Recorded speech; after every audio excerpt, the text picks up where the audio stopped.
Welcome to Sound Bites, hosted by registered dietitian nutritionist Melissa Joy Dobbins. Let's delve into the science, the psychology, and the strategies behind good food and nutrition.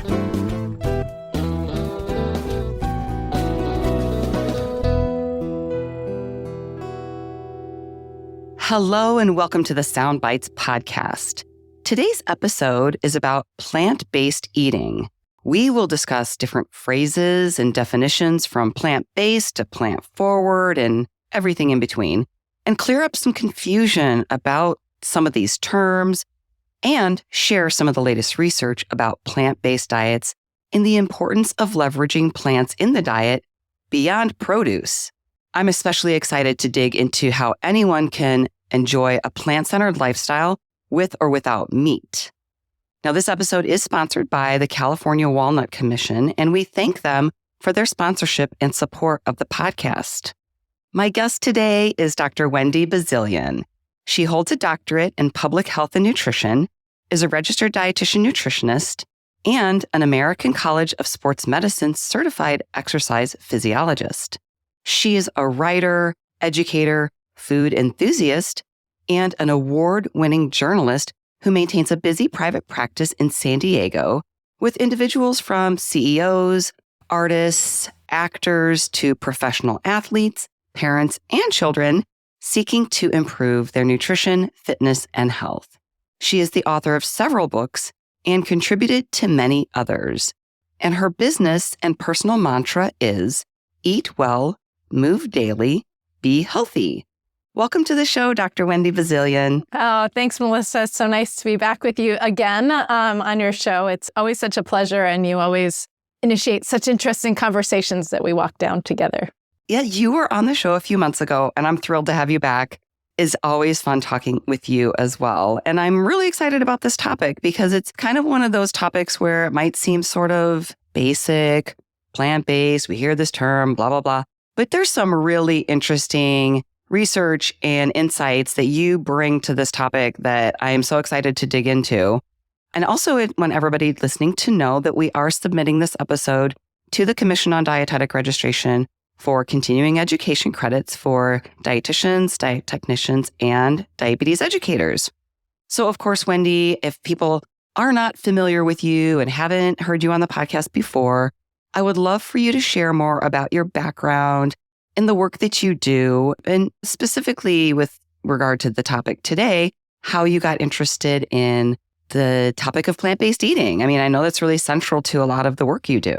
Thank you. Well, I was thinking about this. I was thinking, well, what along my, as many of us have, windy roads, or windy paths of our lives, what were some of the initial seeds that planted into a plant-forward or plant-based diet? Oh, and I should say before we start, I am a consultant to the California Walnut Commission and being paid for my time here today to be with you as a guest. But I imagine that as we traverse our conversation today, you'll see why and how I might be a good fit for this topic. I'm so invested in the science and the evidence on food. And part of that comes from, one, being good at math and science originally, and two, being a very good eater. I've always loved food, and I did Taco Tuesdays before it was even called a Taco Tuesday. I did plant-based eating because I loved the freshness of a garden. I didn't say I was eating from a rainbow, but I was effectively eating from a rainbow. And I look back at some of the early stages of how I was fueling myself, and it was inherently plant-based. So when I went to camp, I was a summer camper, and then later a counselor all through the ranks.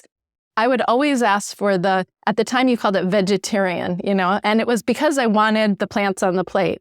I didn't always eat it, but I knew, it was sort of like the inside track. If you ordered that meal, you got two choices. You got the regular meal, and then you got your vegetarian meal, which would sometimes be a salad or cut vegetables or an assortment. So for then, it was like I got more, at camp. In high school, I took some biology classes, and I remember in science, and I made a very strong investment in eating plant-based because of some things I was learning about science already. But I had no notion of going into nutrition. It was just a curiosity and interesting. And then when I did choose to go to Tufts University, which is world-renowned for nutrition science, I went exactly where I was planning to go, that no one on your podcast probably will expect the answer to. I studied Spanish language and literature and Latin American studies. At Tufts. With a heavy emphasis, but no degrees in nutrition. I took a lot of science classes because I thought they were interesting. They were like a hobby to me.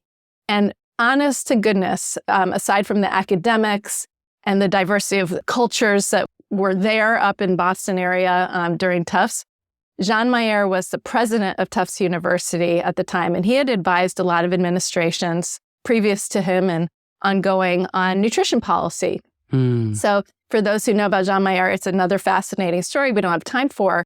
But what was important to me about him was that he had implemented what was said to be the first, I don't know if it's the first, but it was said to be the first salad bars in dormitory cafeterias. And I was going on the eating plan, the meal plan, I guess, at college. I knew I'd have to be on that. And I thought it was so amazing that there would be salad bars. So literally, organically, I've been, stepping myself into this field until I finally found nutrition science to be my area of interest. Formal interest. Formal interest, my personal and professional passion. And not to make this whole podcast about that, but I think it's relevant to today. When I finally found, the degrees I was going to pursue in nutrition and in public health, I went to Loma Linda University. I went there in part because of their focus on international and global nutrition, and in part because they were the foremost authorities, maybe the only at the time, of substance, studying a plant-based diet. They were like the first. They were doing the Adventist health studies. And for those of you who have heard of Loma Linda, and if you haven't, you will soon, it's the only blue zone. It's one of the blue zones where the longest livers live. The only blue zone in the United States is Loma Linda, California. Right. And the entire town is plant-based. The hospital, the grocery store, everywhere. It's plant-based to the next level, because we're going to be talking about plant forward today. It's plant-based, no meat, but we're going to be talking about plant-forward diet and the science. And why is this interesting today? I've been hearing about it, but why is it interesting today? Thank you. Very interesting and completely different information than you shared in your previous episode with your background, and because there's so much to talk about and dig into. But I just have to say, one of the reasons I love having you on the podcast and watching you present, you're an excellent speaker, and it's because you really know the science and you dig into the science and you share the science in such an understandable way. And yes, that curious nature of yours that we've talked about before. So thank you. Love all of that. Thank you for sharing that. I guess the best place for us to start is those terms that we hear, plant-based, plant-forward. There's some other terms I'm sure that are being thrown around out there. Talk to me about those terms. Is there an official term? Are there official definitions? What do we need to know as we move forward with this conversation? I just think it's kind of, I don't want to say confusing, but I don't know that everybody's on the same page. Let's put it that way. Yeah, I would agree with you, Melissa, on that. It can be confusing because some of us are seeking, what's the right answer here? And I'm going to say that there is not a right answer, but I'll hopefully lay the landscape in a way that allows us to understand and get to know what other people are talking about when they use the terms of choice. So the way that I differentiate, the most important thing about a plant-based diet, no matter how you divvy it up, and we can throw some words out there, you already started to put them on the map for us. The most important part, and what the research has shown, is more plants on the plate. So if we can start there, more plants on the plate, then let's start to dissect, what does that mean? Does that mean someone's a vegan or vegetarian or pescatarian? For a stint, I was an aquatarian. I wanted to be inclusive in the ocean. A variety of formats. When we hear plant-based, I like to think of that as being the original moniker, the scientific term. That's what you will see in the science. You will see the scientists, you'll see researchers talk about a plant-based diet. that's just the term. In science, there's a lot of different terms like that where they sort of get their term and they stick with it over time. Mm-hmm. But even in the science, you'll see individuals, the scientists, the researchers that are doing this, define then what they mean by plant-based in this study. So they'll say plant-based, these individuals were participants of this, da-da-da. Maybe they did include dairy and eggs, or they didn't include dairy or eggs, or they did include this or that. So they'll even define it further. But I like to think of plant-based as sort of the science term, and we can use it, it's fine, but that's what the scientists will use. You'll see that in research. And I imagine that you and I will throw it out there a time or two during today's talk, even though I'm going to advocate for plant forward being our term of choice. I'm putting plants at the center of the plate. You'll see plant powered as a word, but plant forward, I think, is sort of establishing almost like an order of events for thinking about nutrition on the plate. So I really like plant forward. But it sort of doesn't matter at the end of the day how you slice it up and you dice it up, in as much to say, whatever term works for you, if we can get more plants on the plate, and if you are a health care provider, I know a lot of registered dietitians are listening to your show, other health care professionals, it's good to get to know what your client is talking about if they use any of these terms, any of them, including vegetarian. Vegetarian used to be considered radical fringe. Now people throw it out there and they get a little confused. What do you mean? At the end of the day, it's about the inclusive approach to getting more plants because that means more nutrition on the plate. And it's not about no meat. So this isn't about anti-meat. This is about pro-plants. And how do we couple them together for a great, nutritious diet?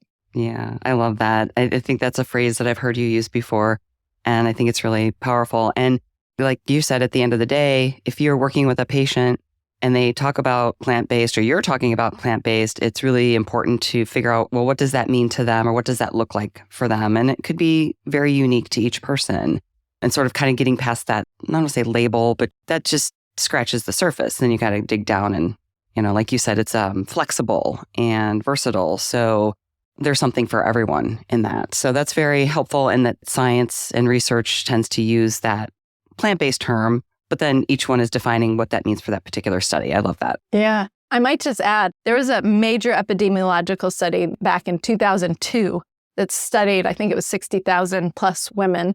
I'm happy to find it. What the conclusion, I remember this very succinctly, that it appeared more important what was on the plate than what was not on the plate in terms of health and promotion of health moving forward. And here we're talking about like inclusion, the adding of more, what should be on the plate. And we know that more plants, so a plant forward approach would be a really nice way. And since that time, that's back in 2002, there's been a lot of research, a variety of different angles looking at this and coming up with similar conclusions. And then today I'm going to present some that I think will put another hook in the whole story, which is great. Very good. Well, I know, when we think about plant-based diets, we're always thinking about adding more produce, fruits, vegetables, and we know there's many benefits to that. And we know that most people aren't getting enough. But we also know that there's more to plants than just produce. So I'm looking forward to digging into that conversation. But I guess I would just say, what can you tell us about what you're seeing about how people are just following a plant-based diet in general? Yeah, well, I think that the key is that we hear the word plants and some people think, some people are confused even by what do you mean plants? And I think that we've had side conversations about this, some that are card-carrying meat eaters, and it's nothing dismissive about that comment at all. Right. But they're saying plant-based, what do you mean? But most people get the idea that fruits and vegetables fit in that category, the produce, so to speak. Right. What I think that some people, and we're coming along on this, sometimes forget that beans and seeds and nuts and whole grains are plants. Right. There have been some global and cultural food guide, not pyramids per se, but food guides, that they put them all in one place. They put all the plants there. And on the American eye, it's sort of shocking. Why are the whole grains sitting there with the nuts, sitting there with the apples, Yeah. But it's much bigger than that. And, statistics have shown that we are not getting enough. and we're not getting enough of those plants in general. Mm-hmm. And then we can break them into separate categories on what we're falling short on and the great opportunity of getting the variety of plants on the diet. Yes. I don't know if you have any statistics, but I mean, I usually think it's something like 1 in 10 people are meeting their produce intake, but then there's also fiber and other vitamins and minerals. It's not just about the produce. Yeah, exactly. So the probably most cited research in our field about this is probably that 90% are not getting the recommended daily fruits and vegetables in their diet. But if we do extend that beyond the plants, we know that nearly 50%, so half, are consuming less than the recommended amounts of nuts and seed and soy. So those plant-based sources of protein and fiber and phytonutrients and antioxidants and other key nutrients in our diet, these are foods that easily fit on the plate and into our delicious diet.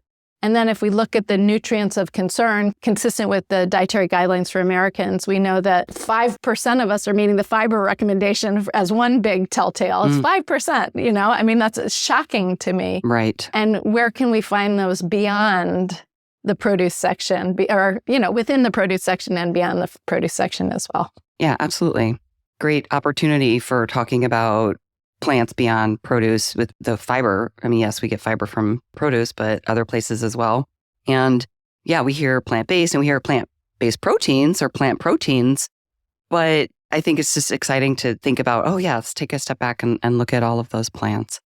And we've been talking, nobody would disagree that we need more fruits and vegetables. It's a great goal for everyone. And if I could wave a magic wand, that would be, what I would do is just get everybody to get more produce in their diet. But again, sometimes this plant-based conversation implies that maybe we're just looking for vegetarian or vegan diets. In fact, I think it was the Produce for Better Health research that showed that about 1/3 of people that they surveyed think that plant-based means vegetarian or vegan. But for those who do include meat and perhaps other animal proteins and want to continue to do so while they're adding more plants to their plate, how can they reap the benefits of including more plants? Yeah, well, I think that the idea is that, first of all, it opens the door to something that's a lot simpler than an extreme shift in your diet overall. I love the Meatless Monday movement. I love that happens. But that implies that you're taking things off the plate and having to come up with creative alternatives. And I think it's a great way to approach a more plant-centered diet. At the same time, every meal is an opportunity to get more plants there. And I think there's some really creative ways and places that you can build it into the meat, poultry, or fish containing meals that are surprising. And so we've talked about this for a while, that there are ways. I have in a new book that's almost finished writing, I have what I call the holy trinity of plant substitutes and swaps that can go into meats. They include beans and mushrooms and walnuts, which we're going to get to in a minute. Mm-hmm. But it's exactly about including it even in those meals and looking at it and saying, I can eat meat. I can eat these foods, and it's not about restriction. It's about enhancement. Yes, I love that. I love that approach. It's inclusive, it's flexible, it's adding more, it's not just taking away. And we know that, but in actual practice, I think it makes a huge difference, right? And I think that there's just so many opportunities there. But we teased this a little bit. We're going to talk about some research. So what can you tell us about the latest research supporting plant-based eating and foods that fit in as plant-based, plant-forward diet? Well, I'm excited to share, at least 2 studies today, but 2 in particular that have looked at almost what you'd like to know, but I love when statistics and science bears it out and shows, gives us the proof and the evidence. Mm-hmm. So new research that was funded by the California Walnut Commission, which, by the way, I'm going to get back to in a second, because I think that the California Walnut Commission has some incredible research to share, 30 years of it, by the way. But new research published in Nutrients that just came out recently points to the benefits of replacing as little as 1 ounce of meat, with walnuts to statistically significantly improve. So that means improve diet quality and nutrient intake. So we're not talking about, okay, shift the whole meal, let's replace the whole meal. We're replacing 1 ounce of meat and getting significant changes in this modeling study that's been done, that's also borne out in some other research that I'll share with you in a minute.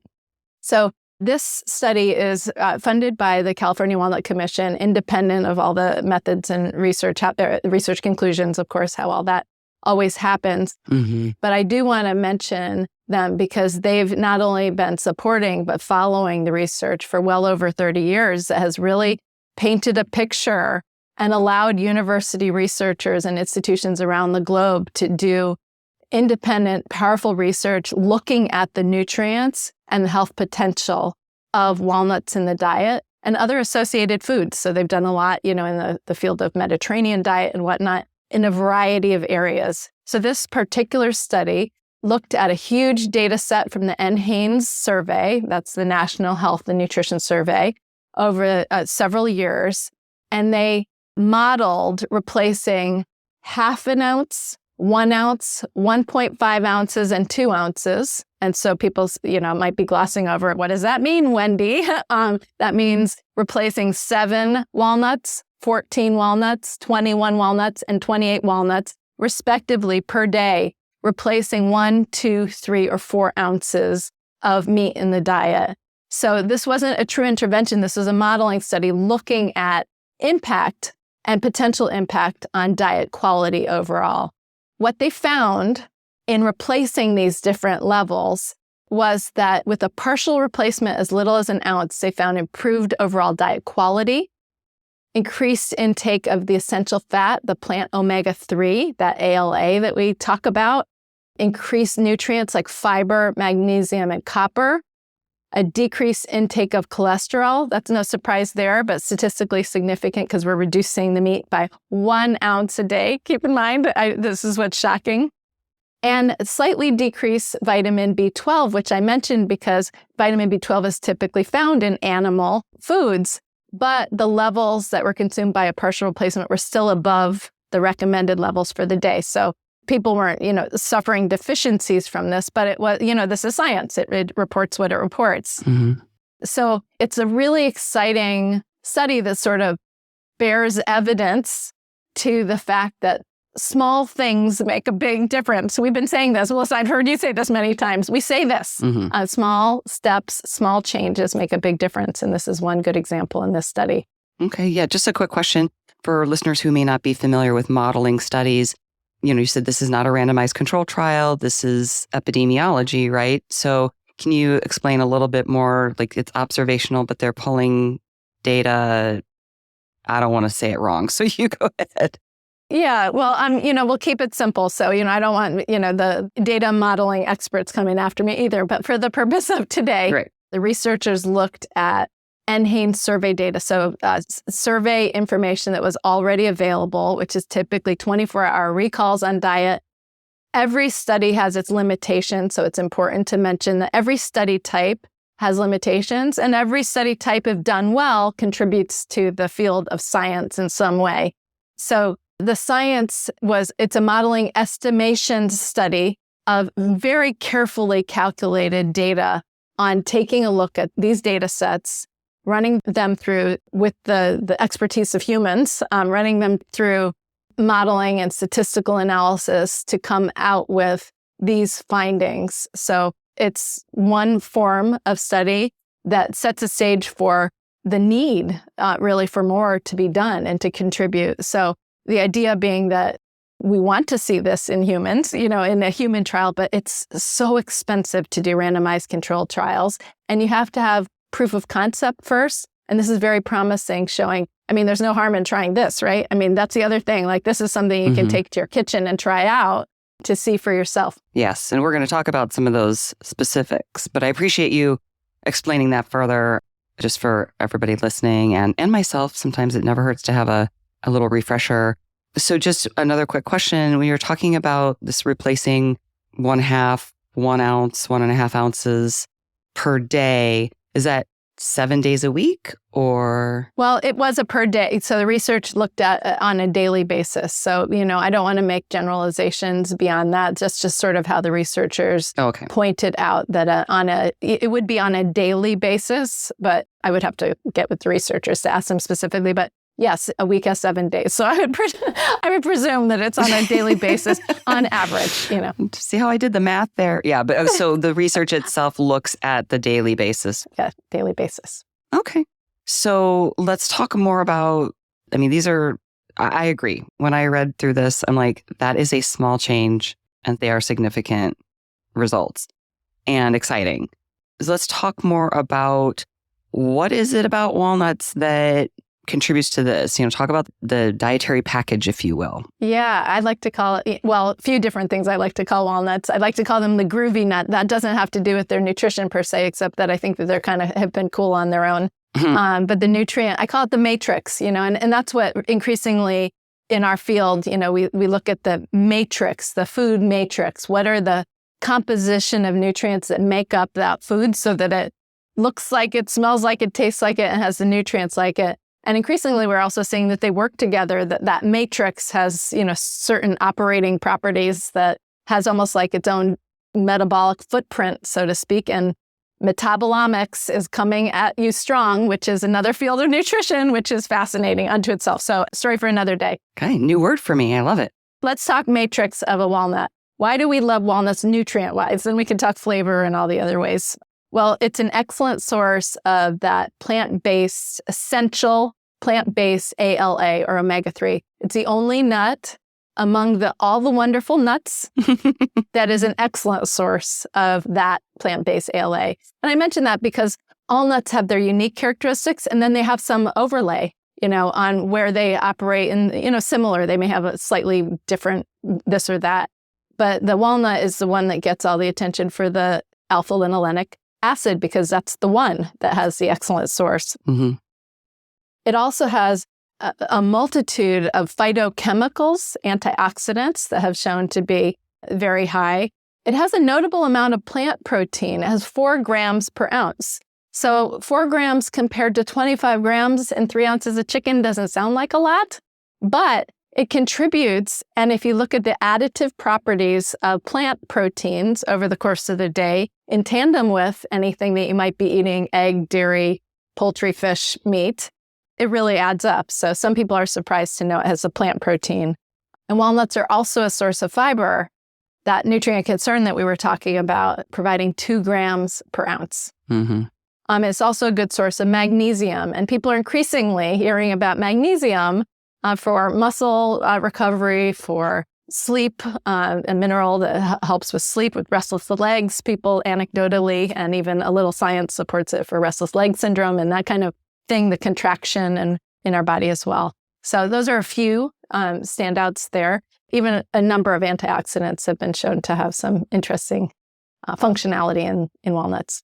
Excellent. Yeah, and we are going to talk more about the fun stuff, the flavor, the culinary aspects. You got some great information there. But just before we kind of move on to how to put this into action, just wanted to get your thoughts on how this new research contributes to the, existing body of research out there. We've heard about the health benefits of walnuts for some time, but we haven't really talked about that existing body of research. So I'd love to hear your thoughts on that. Yeah. So where I want to put this into context is for everyone, but particularly the listener who says that doesn't sound that surprising, or why is that new and interesting? Mm-hmm. What's new and interesting is that the small inclusion shows significant, statistically speaking, benefits in these areas. But it's not the only study. And we want to celebrate all plants. Plant-forward diet is not a one food forward diet. It's all the plants. Mm-hmm. So what's really interesting is that another recently published paper in BMC Central, it's a meta-analysis, so it looked at a lot. It looked at 37 studies looking at the partial replacement of meat with plants, a variety of plants, not just nuts or seeds or whole grains, but a variety. And it was substituting the impact of swapping some of the animal-based foods with some plant-based foods. I use plant-based there because we're talking about the science right now, and evaluated the risk on heart disease, type 2 diabetes, and all-cause mortality. So this study, this meta-analysis of 37 studies, found evidence suggesting that substituting 1 serving per day of processed meat, so less than 2 ounces of some kind of processed meat, with 1 serving per day of nuts, such as walnuts, and then it looked at some other foods as well, but we're focusing right now, and just to give you an example, the swap of 1 serving per day of nuts, such as walnuts, was beneficially associated with cardiometabolic health. In other words, lowering risk of heart disease and type 2 diabetes. So it further substantiated in a breadth of studies across them, looking at a variety of plants that showed benefit, that some risk reduction in heart disease, diabetes, and all-cause mortality could be achieved by small changes again, by substituting out partially some of our meat with plant foods. Very good. So let's talk about how people can put this into action. I know you have some great tips. I look forward to hearing those. But also not just what we can do on our own plates and our own diets, but as health professionals, how we can help our patients and the public. Right. So the best choice we can make on a daily basis for immediate return on our investment, at least 3 times a day, is putting stuff in our mouth and digesting food that has good nutrition as well as good flavor.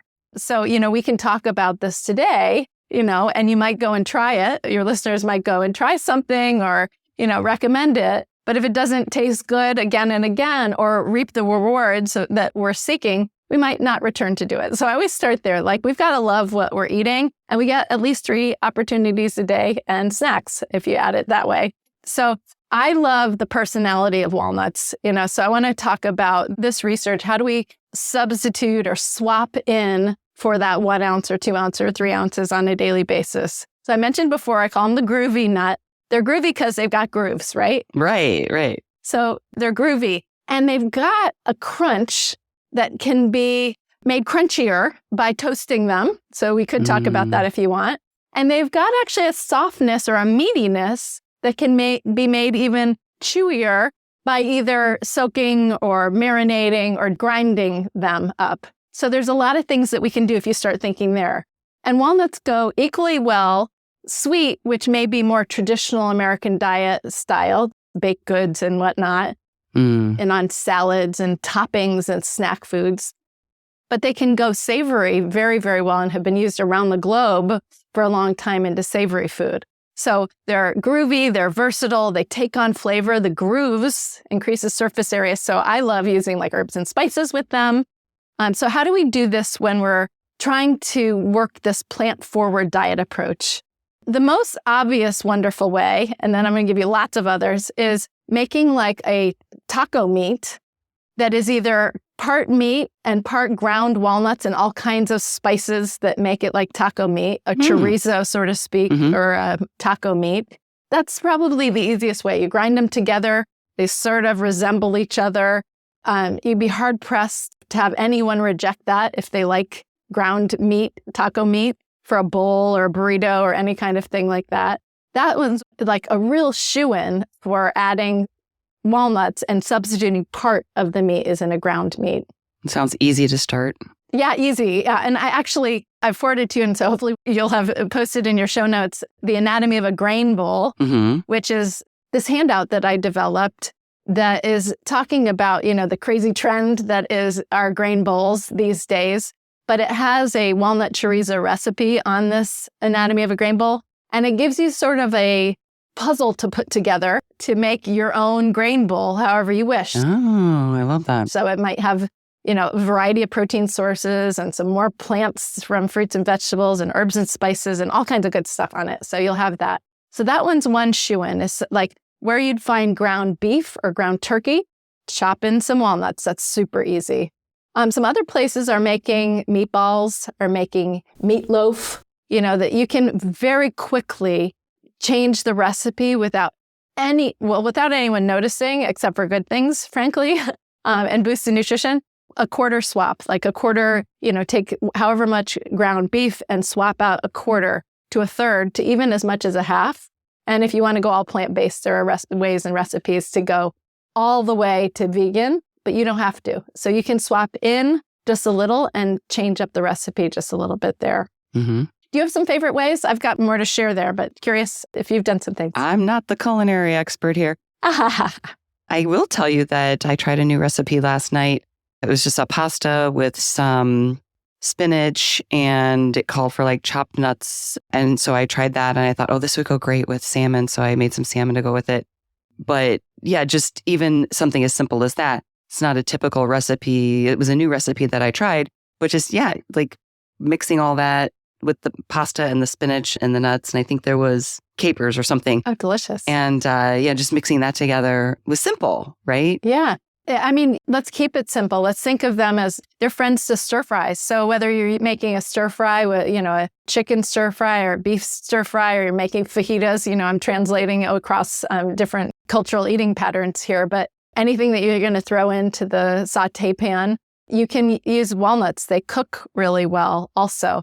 You can make sloppy joes. I mean, is that even a thing? Maybe I should bring it back. Sloppy joes these days. Yes. I grew up on it. Sloppy joes. You can chop in some walnuts there.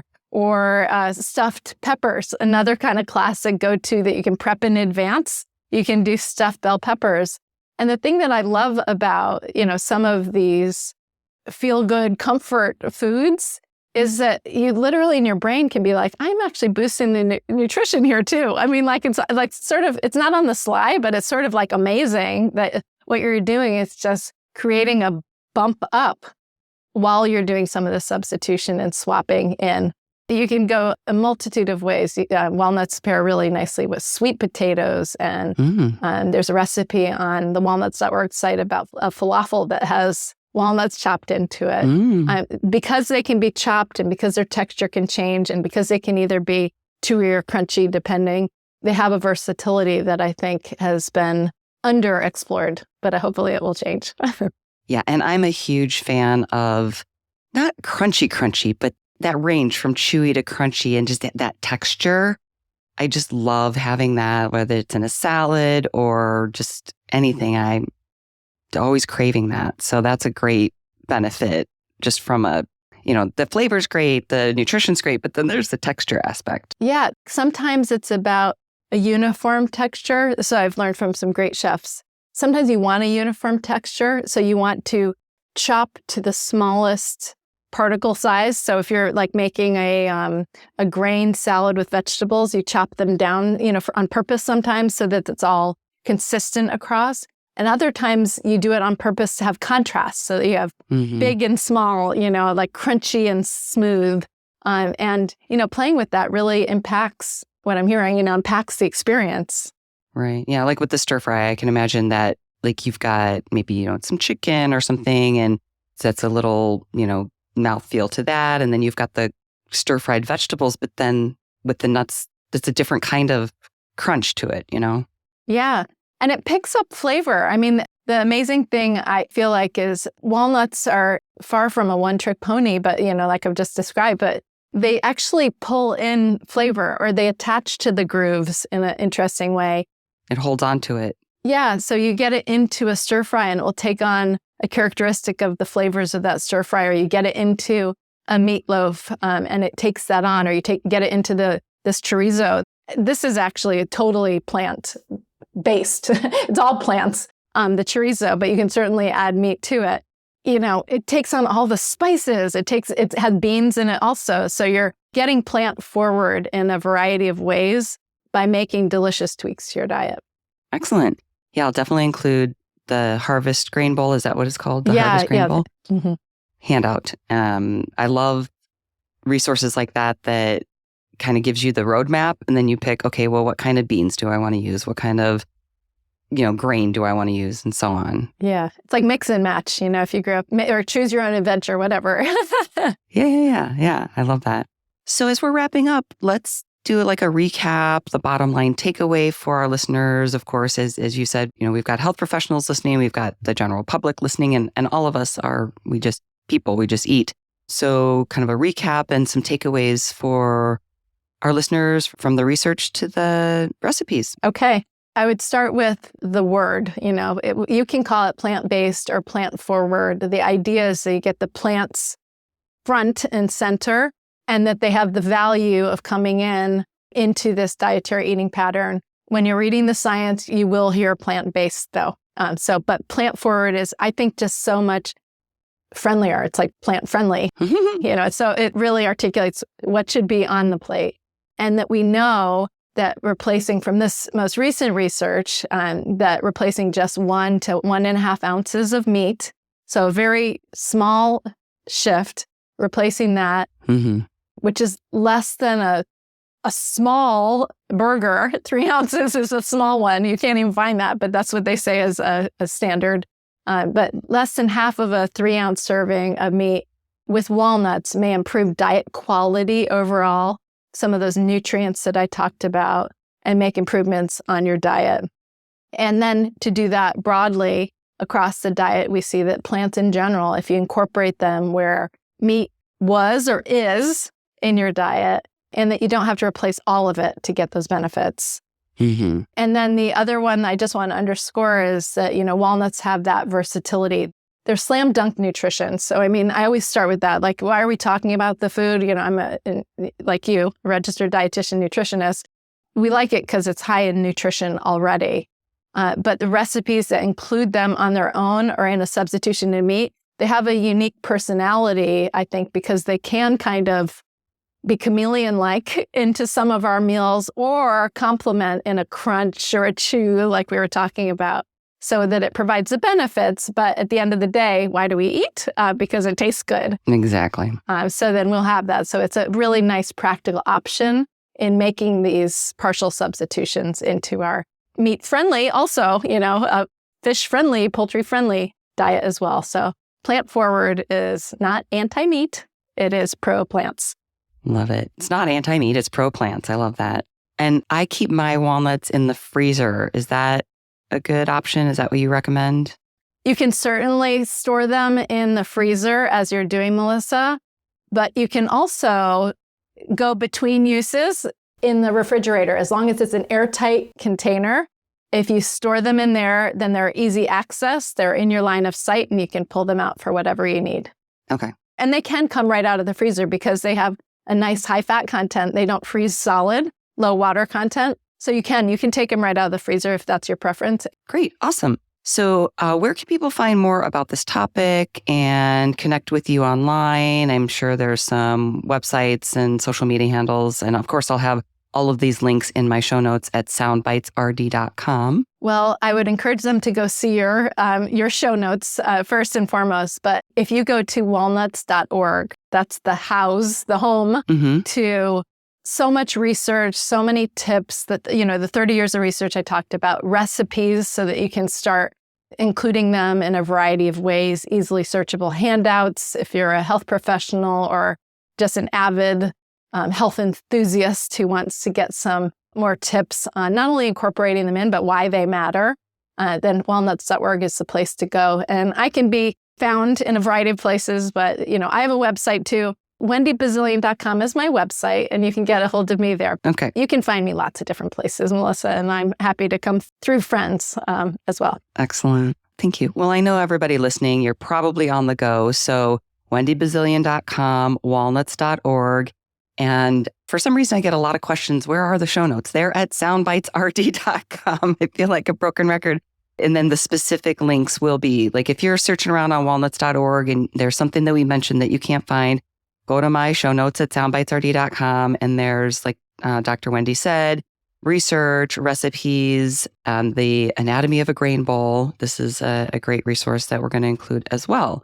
Wendy, before I let you go, I was just curious if there's anything that you're working on that you'd like to share with us. And I'm really excited about a new award that you're receiving. So I'm going to steal your thunder. I want you to share that. Thank you, Melissa. Well, I am working on a number of things, one of which is a new book that you can probably hear me sweating the final moments of that will come out later this year. Great. But I did receive an award. I was honored with one of the highest professional awards for our profession from the Academy of Nutrition and Dietetics called the Distinguished Lecturer Award.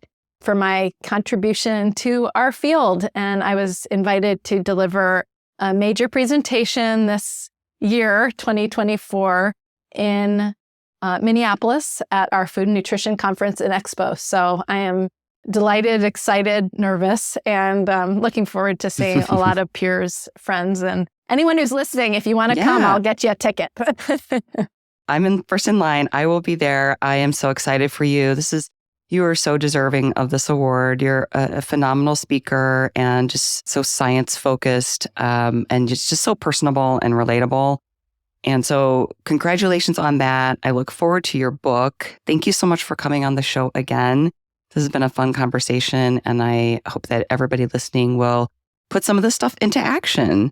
Thank you so much for your support. It means the world to me. And if you are listening and you like this episode, share it with a friend, tell someone about the podcast. And as always, enjoy your food with health in mind. Till next time. For more information, visit soundbitesrd.com. This podcast does not provide medical advice. It is for informational purposes only. Please see a registered dietitian for individualized advice. Music by Dave Burke, produced by Jag and Detroit Podcasts. Copyright Soundbites Inc., all rights reserved.